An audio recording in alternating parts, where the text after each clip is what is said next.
and it had 4 trays in this little shade hut right on Port Everglades. And the way this system works is that when the temperature got too high or too low, that well pump would turn on and just flow nutrient-enriched, low pH, organic-loaded saltwater into the system, and then right out the drain into Port Everglades. And there was tons of algae in this tank, and the corals were alive, shockingly enough. They just weren't growing very well. And then shortly after that, I learned that this flow-through system from this well was not enough to maintain temperature when it got really cold. It does actually get cold in Florida. And in 2010, it got down into the 30s at night in Miami and Fort Lauderdale. So what do you do when your tank in Fort Lauderdale is sitting at about 65 degrees and not able to maintain temperature? You call 24/7 aquariums, and they manage to get you like 6,000 watts of heat on, a half a day's notice, and you rig it up on every circuit that you can find. And I managed to use this incident to get the higher ups at the university to actually invest in a heat pump for this system and make it fully recirculating. And after that, finally, those corals started to grow. So we were primarily growing a Acropora cornis in these tanks at the time, and really the mission was to put them back in the ocean. So the big question with this research was, will these corals do well after being raised in a recirculating aquarium for up to 18 months to 2 years? Will they actually be able to adapt when they go back out into the ocean? And a lot of scientists thought they wouldn't. They're like, oh, they'd be so adapted to being in a tank that they'll just die when you put them back in the ocean. But I feel like everybody in this room knows that what we strive for in our aquariums is try to make them as much like the ocean as possible, and that ensures that our animals are healthy. And sure enough, those corals did just fine when they went back out into the ocean. So I was feeling pretty good about myself. I got my master's degree, and I went and worked at an environmental consulting firm. And I was diving all the time, monitoring reefs out in the wild. And I started to see this happening right in front of my eyes. And what we didn't know at the time is that this was the beginning of the largest coral disease outbreak ever recorded. At the time, we were calling it white plague, or a new kind of white plague. What it is now called is stony coral tissue loss disease. And this map shows how this disease has spread through the Florida reef tract, starting in Miami in 2014, and then going northward and southward from then until it reached the dry Tortugas in the end of 2021. So this is now found across Florida's coral reef, and now multiple other locations in the Caribbean as well. And this disease is nasty, especially to the Atlantic pillar coral. Stony coral tissue loss disease is a super creative name because basically it just causes the tissue to fall off of stony corals. So that's basically what's happening in this photo, is this tissue is just peeling back, and in a matter of less than a year, this entire colony has died. And it's not just the pillar coral. Unfortunately, it impacts 22 different species on our reef. The pillar coral and maize coral are hit very, very hard. We've lost over 90% of those individuals on Florida's reef. And right about that time, I saw this job advertisement for the Florida Aquarium Center for Conservation. And I said, you know what? This is a place that wants to use their aquarium knowledge and husbandry to actually grow corals to help prevent extinction and promote the health of our reef. And I said, I think I actually would rather do that. I'd like to go there, and I had the chance to develop this center. When I first started, there was just one little greenhouse in this modular office, and I would ride a four-wheeler from there to there. There wasn't even really a road, and take care of the corals that were in that first greenhouse. This is a 20-acre property owned by the Tampa Electric Company and rented to the Florida Aquarium for $1 a year so that we can do our conservation and research work. And then we also had partners from Florida Fish and Wildlife Conservation Commission on site and the University of Florida. So over time, we grew to 3 greenhouses. And inside of those greenhouses, we've engineered a bunch of different custom designed life support systems for holding broodstock corals and also rearing offspring from coral spawning. And the first species we worked with there was the pillar coral. So in about 2016, scientists and regulatory agencies realized that these corals were dying, that there was a very real risk that we were going to lose all of them in the wild in Florida. So they started taking them off the reef. They started just taking fragments of every colony they could find and putting them into aquarium systems for safekeeping. And unfortunately, at that time, they were being taken off the reef from sites that were actively diseased with stony coral tissue loss disease. So they would come into our aquarium and actually start to show disease signs. And these were very, very specific symptoms. It wasn't just like normal rapid tissue loss. You would get a spot that had no polyp extension, that then turned pale, and then it spread in a very circular fashion from that center lesion. And this is another place that the hobby has helped immensely with coral conservation, is that we had something to try to do about it. We knew about blue gull stips, we knew about Coral RX, we knew about Revive. We could actually try to dip these corals and save them from dying. And it did stem off that disease a bit to dip the corals, but ultimately we worked with some scientists from NOAA who were trialing antibiotics with these corals. And between the scientists at NOAA, us at the Florida Aquarium, and a partner at a pharmaceutical formulator in Clearwater, we developed the first topical treatment for stony coral tissue loss disease. And this stuff actually releases amoxicillin over a 3-day slow release profile into a mucous membrane. So it's a targeted delivery system for stony corals. As we all know, they're very mucousy on their tissues. And it's pretty crazy, but that actually got permission to be used in the wild. So that 22,000 corals in Florida were actually treated with this treatment, and people are using it all over the Caribbean now as well to try to stop stony coral tissue loss disease. Now, it's still a drop in the bucket. You can't treat every coral out there, but what you can do is at least save enough corals that you have enough parents left over to hopefully make babies in the future. So after we got that treatment, everything really started to settle down, and we made a lot more improvements to our life support systems, and we have now a very thriving genetic bank of living pillar corals. But unfortunately in the wild, this disease just didn't stop. So as of right now, there are only 24 genetic individuals from this species alive on Florida's coral reef. 4 of them are diseased, and the other 20 are less than 5% of their original size, and most of those were saved with that amoxicillin treatment. And this leads scientists to call them functionally extinct. So what does that mean, functionally extinct? Imagine this was the population when you started, and then you lost 90% of them. Now when they reproduce every year, mom may never find dad, and you can't make any offspring. So this is actually, in this diagram, these would be able to make offspring, but we have even less than that for pillar coral. So it is believed that in the wild, there will be no more pillar coral babies produced without human intervention. So we needed to do something creative with our living genetic bank.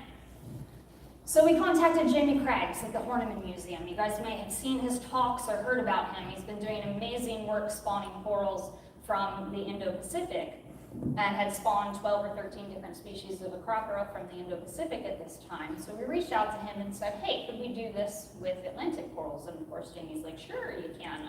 So I went over to London, and Jamie came over to our place, and we decided to build 4 of these systems. And these systems really use technology developed for the hobby.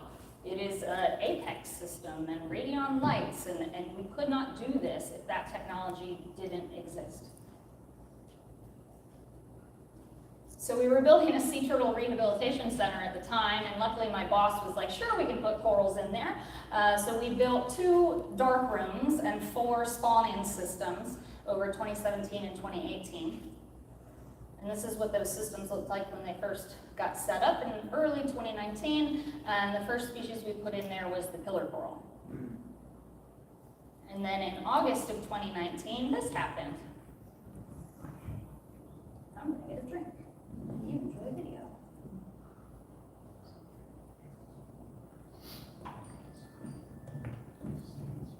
So those were both female pillar coral colonies releasing eggs. Pillar coral is what's called a goniochore, so the male and female are separate. So both of these are females releasing eggs, and the males spawn in a similar way and release sperm out into the water column, and all that fertilization happens externally, and then they develop into these tiny little little swimming larvae. So that first year, we actually made several million pillar coral larvae, which was pretty unheard of. Even when you try to do this in the field with pillar coral, it's very, very difficult, and you'll be lucky to get a few thousand good larvae. And right at the end of 2019, the state regulatory agencies said, hey, that pillar coral rescue project worked pretty well. Why don't we do this for all the other disease-affected species? And they started what's known as the Florida Coral Rescue Project or the Florida Reef Tract Rescue Project. And this was a partnership between AZA, the Association of Zoos and Aquariums, which is an accreditation agency for zoos and aquariums across the country, and FWC, the Department of Environmental Protection, and NOAA. And they started to collect corals from areas where the disease hadn't reached yet. So at that time, that was like the Lower Keys, the Marquesas, and the dried tortugas, and send them all over the country to public aquariums for safekeeping. So we currently have 20 different holders and are holding over 2,000 corals at these aquariums. And this is just, there's actually more now. It's just a massive effort, takes tons of different partners, funding agencies, the regulatory agencies, universities, nonprofits. This was a really great example of how collaboration and fast action can actually make a real difference in saving species. And the fact that we had this aquarium husbandry knowledge. If we didn't know how to keep corals in aquariums, we would not have been able to save these corals. This is the coral rescue dashboard. So as you can see, there are 2,300 corals under care, and these are all the different facilities, and this you actually scroll down. This is publicly available if anybody wants to keep an eye on it and see if we're getting more corals in the collection and where they are. And these are some of those other rescue species at the Florida Aquarium Center for Conservation. Most of them live out in our greenhouses. Some of them live in our dark spawning lab under LED lights. But we have been now working on spawning all of the different species that we have at our center. So our second one was the maize coral. This is Meandrina meandrites. This one also was in 2019. This one's a male, so you'll see what that looks like.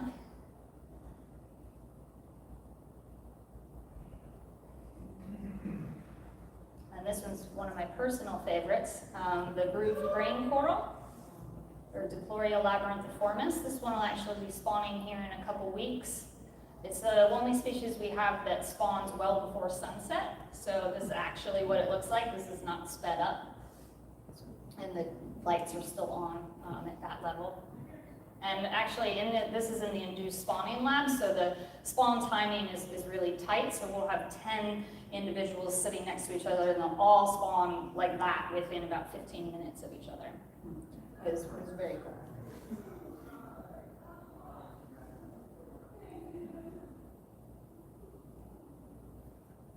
And then most recently, we finally had success with the Atlantic elkhorn coral. This coral is horrible to keep in an aquarium, by the way. Most scientists thought we'd never be able to do that. If you want to know all about it, talk to Rachel Serafin. She's sitting over there. She's the one that actually takes care of all the elkhorn coral fragments in our spawning systems. So how does this work? As I said before, it's using a Neptune apex. This was the original way to do that. And then now we are working with Ecotech and Aperture to develop a control system that works in Mobius now that we have the newer generation of radions that don't work with the apex, but you know how it goes. And it really was the apex season table that allows this to happen. I don't know whose idea this was to put this in the apex, but whoever it is, I'd like to buy them a beer because you made all of this happen. And in here, you need to put the sunrise and sunset on the first day of the month, the moonrise and moonset on the date of the new moon, on the first day of the month, the date of the new moon, and the temperature on the first day of the month. And all of this is available online. Just go to timeanddate.com. You need to pick what place in the world you're trying to replicate. So if you want to do this with a coral from Australia, you want to pick somewhere on the Great Barrier Reef that coral could be found, and that's the GPS coordinate that you want to put in, or the city or town, in timeanddate.com, and look up all this information. So it's not rocket science. It's all available online. And the temperature profiles you can get from a variety of sources. There's NOAA buoys that record temperature. You can even follow like a dive operator's website that says this is what the temperature is today. It doesn't have to be perfect.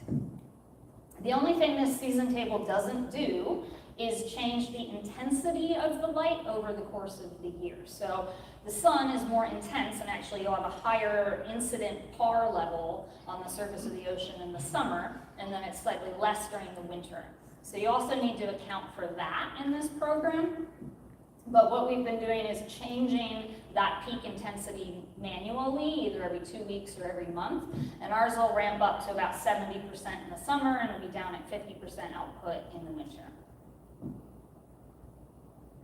I'm very excited that actually all of these brands are now under Aperture, because we've been talking a lot with them about making all of this work together again and really give a user-friendly way to promote coral spawning in everybody's aquariums. If you want to know more detail about this, the information is already out there. So Jamie Craggs has spoke on this at multiple conferences. Richard Ross is doing this and has spoken on this at multiple conferences. A lot of them are available online, usually from MACNA Talks. And there's also 2 publicly available scientific publications. This was Jamie's in 2017, and this is mine and my staff in 2021. The key with these is to look at the supplemental information. So you can read this whole scientific paper and you're still like, I don't really know what they did. Go into the supplemental information, and there's literally screenshots of our season tables and screenshots of the programming in the Apex, and a lot of people miss that. So after the spawning happens, then what do? You collect those gametes out of the water and place them into some sort of container. Depending on how much spawn you have, you might just be using a gravy separator or a small bowl, or you might need a large cooler. And as those bundles of sperm and eggs break down, that water gets fouled very, very quickly. So you have to dilute it, and then the fertilization occurs within the first hour. So what I'm doing in this picture, these bundles have broken down, the eggs are floating on the surface, and as you can see, the water below is very cloudy. You want to get that diluted down to the point that you can at least see through it, and then you can leave it sit for about an hour to fertilize, and then keep rinsing it, rinsing it, rinsing it. After fertilization, those eggs start dividing, and they go through this cycle of embryo development. And they're really fragile at this stage, so you want to get all that rinsing done before they start dividing. Because if you start pouring these or scooping them or putting them under aeration, they just start to break apart. And then you end up with really small and unhealthy larvae. So ideally, you want to get them into just a container where they can just sit stagnant for 24 hours while they go through these cell divisions. And this full process to get to a swimming larvae can actually take up to 5 days. Sometimes it's 24 hours, in some species of Acropora mostly, it takes up to 5 days. And once they're looking like this, we call this directionally swimming. These little guys are ready to find a home. They're looking for a chemical cue that tells them, this is a coral reef and this is where I should live. And that chemical cue comes from crustose coral and algae. So that pink calcified algae that we have in our reef tanks, that's what those coral babies like. It's actually a bacteria that is associated with that algae that releases a chemical that baby can cue in and go, okay, now it's time to settle and turn into a primary coral polyp. But as I said before, getting the symbionts is the tricky part. So what I think happened back in Baltimore with my first set of elkhorn coral was that I didn't have the right type of symbiont. I didn't have any elkhorn coral or Atlantic coral of any kind at the aquarium because it was illegal to keep them. And turns out that the Atlantic elkhorn and staghorn coral carry a very specific type of symbiont that generally isn't found in Indo-Pacific Acropora. So it didn't matter how many branches of Acropora I put in a blender to try to get the symbionts into these little corals, they were just never going to take them up. So what we do now is settle these corals in a system where there are fragments or adult pieces of the same species, or at least the settlement tiles that these larvae will settle onto have been seasoned with adults of the same species. So as I said, they like the coral and algae. These are the tiles that we can just condition in our sumps so they get a nice biofilm and coral and algae on them. And then we'll put 5,000 to 10,000 larvae into one of these dish pans. It's very fancy from Dollar General. And we've drilled holes in the sides and have 150 micron mesh. So we'll put the larvae in there and they'll swim around and turn into a primary coral polyp. And usually if the tile's good, they all want to be there. So you'll get like 100 tiny little corals on one square and then none on another square. And when they all start to grow and have good survival, then they all just start to run into each other. So now you have a problem where you need to separate them. So the staff that work at the Center for Conservation are really good with tile nippers and small stainless steel clippers and bandsaws and separate thousands and thousands of these baby corals every year. And we've really been working on now trying to maximize the survival of these corals and improving growth. So the faster we can get these things to be about an inch in diameter, the sooner they can go back out onto the reef. So we're really careful about our water quality. Because this relationship between the coral and its symbiont is still very new, you don't want to stress that relationship. They can very easily bleach, they can very easily die and get tissue loss. So we really pay attention to this nutrient ratio concept where we have our nitrogen always a bit higher than our phosphorus. Generally in our systems, our phosphate is around 0.03 to 0.07 and our nitrate is around 1 to 1.5. And that seems to be a happy spot for the coral babies. And low DOC is also important. This is something that you can't test very easily in the hobby without sending the Triton NDOC test, but we found that it does actually really matter. Sorry, drink. Because dissolved organic carbon feeds bacteria. And you notice when people are carbon dosing, that's why you're doing it. You want those bacteria to grow because then they use up some nutrients when they're growing. But it can also feed negative bacteria. And these little babies don't have a very strong bacterial community, they're just forming that, so I think that they are extra sensitive to shifts in bacterial community in the tank. They don't need very much light at first. Again, they don't have a ton of symbionts, you don't want to stress out the symbionts, so we start them at 50 or even less, and then over the next couple months as they start to get nice color to them, we'll increase that to 300 to 400. We do target feed them for the most part, just taking a pipette or a baster and going across each row of babies, and that really improves their growth rate. And as I said, the sooner you can get them to a bigger size, the sooner they can sort of take care of themselves and have a higher survival and get back out on the reef. And we do use a lot of grazers and herbivores to clean around these corals and then regularly clean them by hand as well. You can't really use like full-size urchins, and sometimes even you can't use like a full-size lithopoma snail. You also really need baby urchins and baby snails. So another thing we do at our center is culture juvenile sea urchins. We're raising Diadema antillarum, Lidochinus variegatus, and Trichonustes ventricosus. And those are great for cleaning around those little corals. And we're also working on spawning lithopoma snails on purpose. You guys may have had snails spawn after you do a water change, and that happens to us as well. But we're trying to figure out how to make that actually happen like in a controlled fashion. So if anybody has any tips on that, chat with me afterwards. And really what makes the difference between this project and what I had done back in 2008 is that we have a whole team of people at Florida Aquarium who are dedicated to just working on growing corals for restoration. And they don't have other exhibits to take care of. They don't have another full-time job and just get to do conservation work on the side. This is their job, and they are fully dedicated to the success of these corals. And now it's just a string of baby pictures because baby pictures are fun. So these are baby pillar coral. This is what we would call a toddler pillar coral. So this is actually from 2020. So it does have some decent size to it now. These are definitely the slowest growing one that we work with. These are Musa angulosa, the spiny flowered coral. This grows up to kind of look something like a lobophilia. Colophilia natans, Acropora cervicornis, and these like little bundt cakes are Mycetophilia lamarckiana. And it's pretty crazy every time I do a presentation, this number kind of goes up a little bit, but we are over 200,000 offspring now that have been born and settled and raised and put back out into the ocean from our center. And a lot of people ask me, okay, like I want to do this, how do I raise corals that can go back out into the ocean? And there's a ton of regulations that go along with this.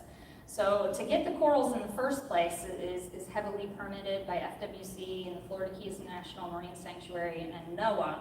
And then once you kind of get the approval to keep them, there's a lot of guidelines that you have to follow in terms of their receiving and care. And then they also have a lot of data collection that goes along with them. So we have to do like quarterly health assessments on everything. And that all has to go into a database on their condition that goes to FWC.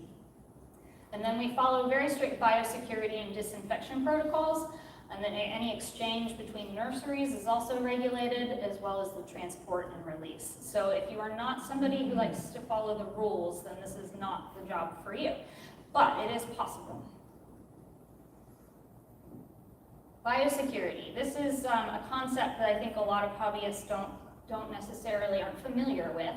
And for us, this means that everything in our systems has to originate from Florida. What we don't want to happen ever would be that we are the ones that are responsible for accidentally releasing a parasite or an invasive algae species or something unknown into the Florida ecosystem. So we have to be very, very careful that these corals are never exposed to anything from outside of Florida.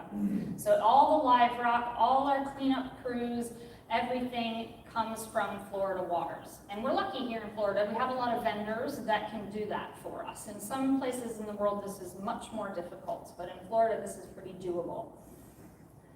And not only does it have to come from Florida, but I have to ensure that the person that took that live rock from the live rock farm didn't then take it back to their distributor's place and put it in a tank with a bunch of Indo-Pacific fish before putting it in the box before it came to us, because that can definitely happen. So the collectors that we work with know very well that they need to keep the rock and the snails and everything that comes to our facility completely separate from any other organism from outside of Florida. And disinfection is very, very important. We also have corals at our center that have never been exposed to stony coral tissue loss disease, as well as corals that have been exposed to stony coral tissue loss disease. So we have strict disinfection procedures for our equipment and the way we wash our hands, and making sure that we're not cross-contaminating between different systems. And also, if you have a pre-existing aquarium that is going to then be used for Florida corals, there are very specific disinfection procedures to remove the biofilm from that aquarium and clean the inside of the piping and make sure that you're killing off all bacteria before it's used for corals for restoration.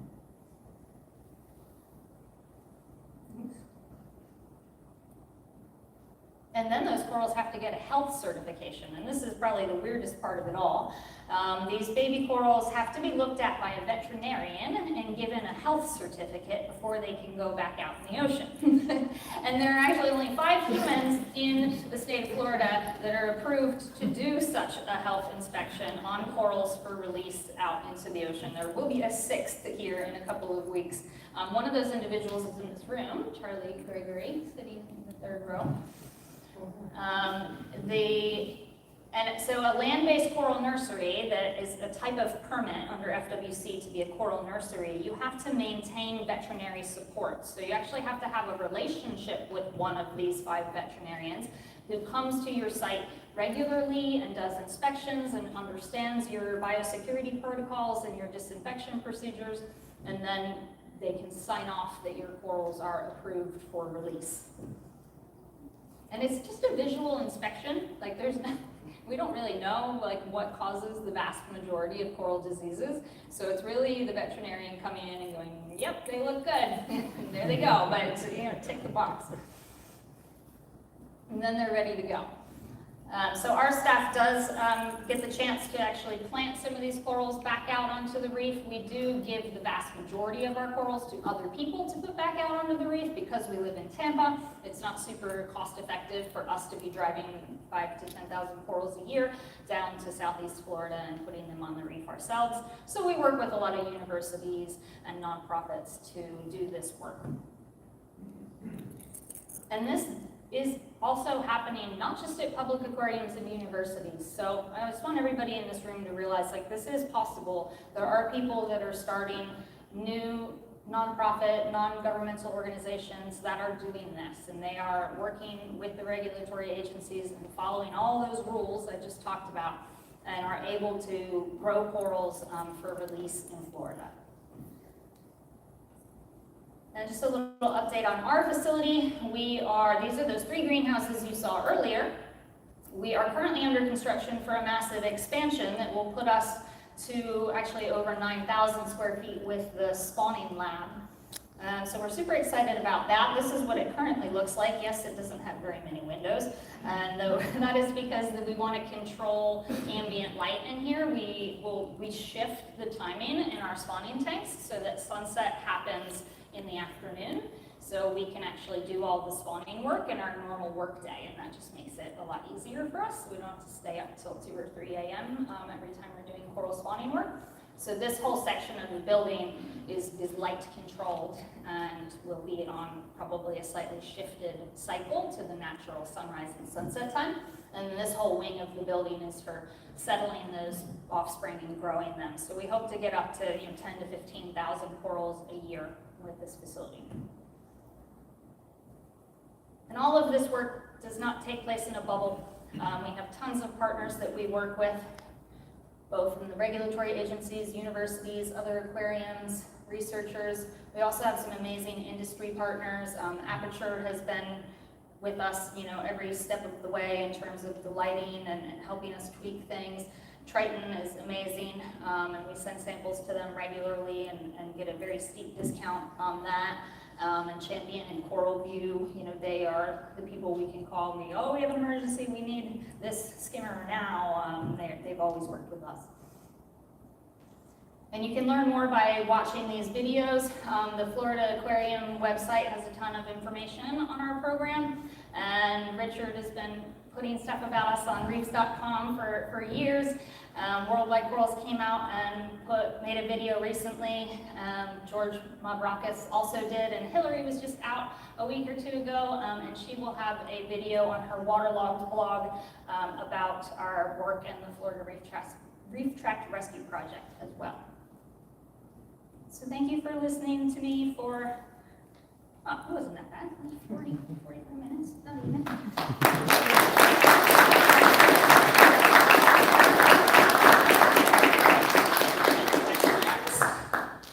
We can just chat. Yeah.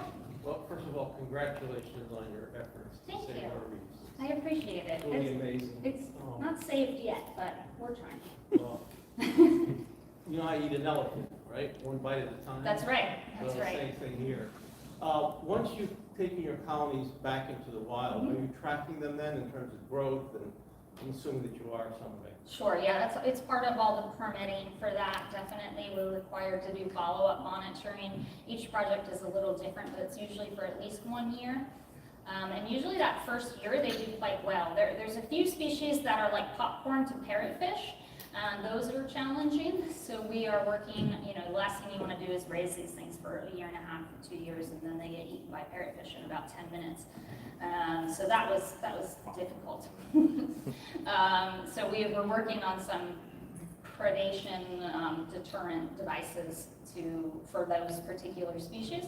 But we've seen, even with the disease-susceptible species, they are doing well in the northern portions of Florida's reef. So because that area of the reef had this disease at epidemic levels all the way back in 2014, the disease has kind of blown through and is just now what's considered endemic. And we seem to be able to outplant these disease-susceptible species in those areas, and they are doing well. So there is promise. And one reason we really like to focus on the breeding of these corals instead of just fragmenting is because that gives you the diversity. So a species can't evolve unless it's able to reproduce.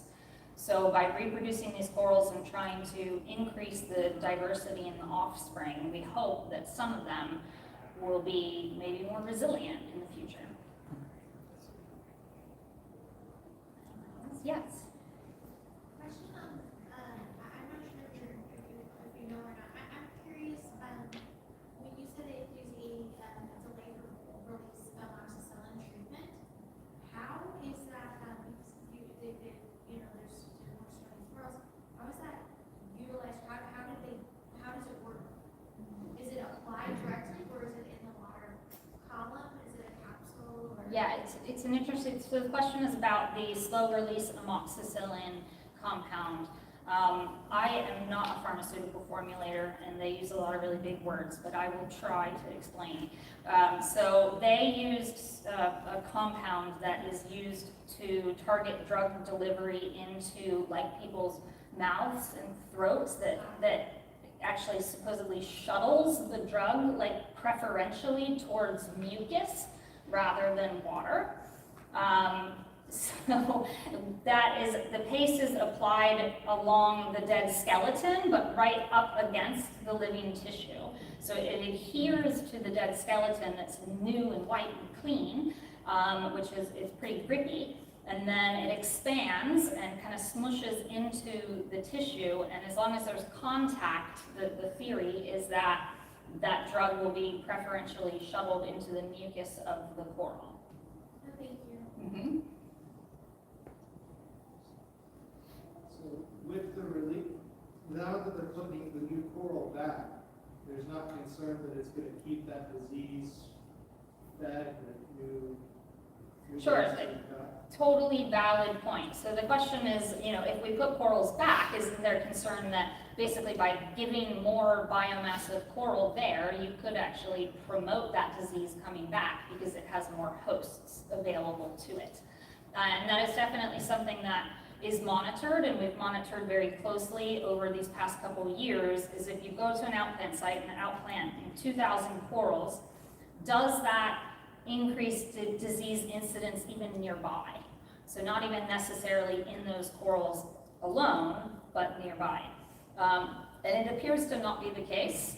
We haven't documented that at all. It's kind of like, and even what we're dealing with COVID right now, like now COVID is sort of in an endemic phase, similar to what we see with stony coral tissue loss disease in the northern parts of the reef, where you may still get little outbreaks, but it doesn't necessarily go back to epidemic proportions because a lot of the animals that are there probably have been exposed or have some level of resistance.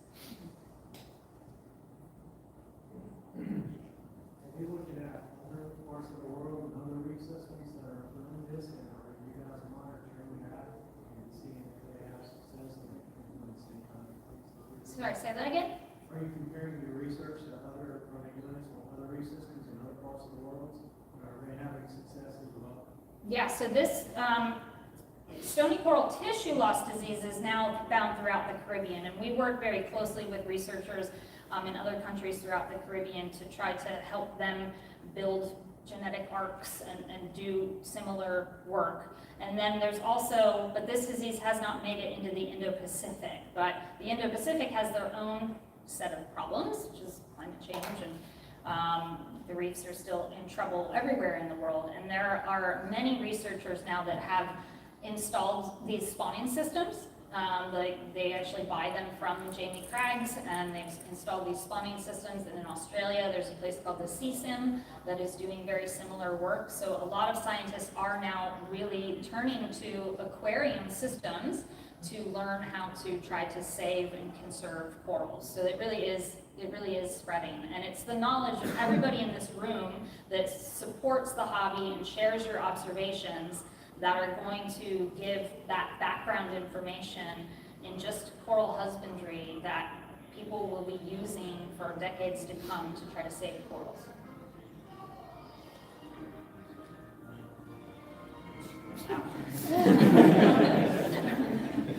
Your dance number.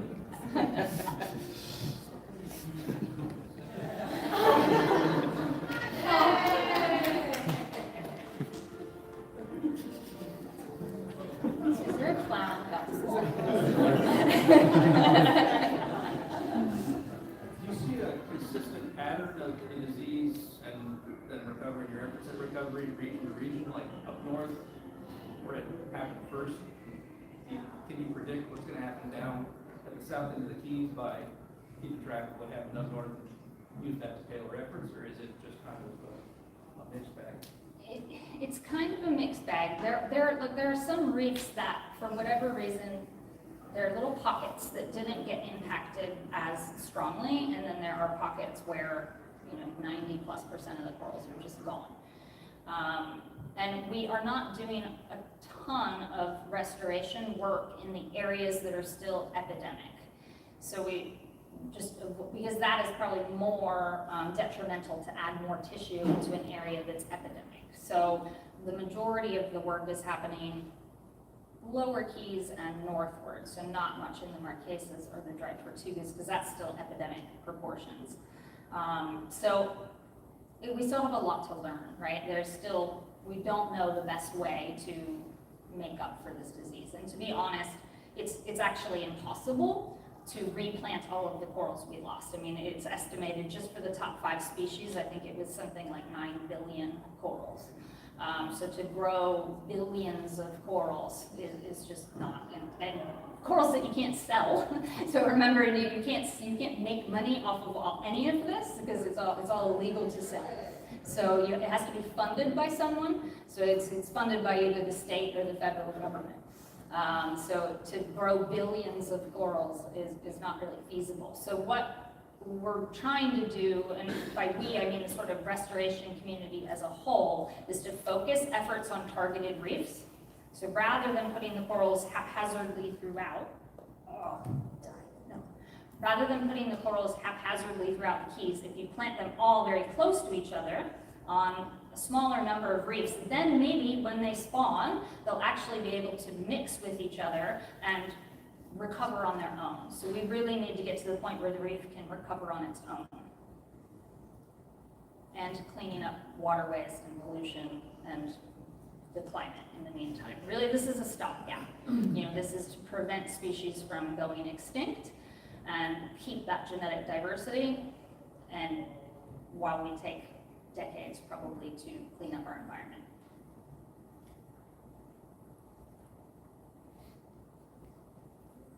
On that very depressing note.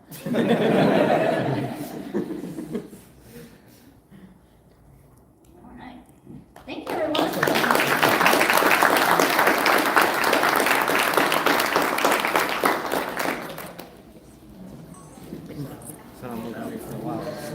Say hi, Devin. I've been doing the live video for. Yep. Awesome. Good job, Keri. Yeah, that's great talk. Hopefully the audio worked on that. My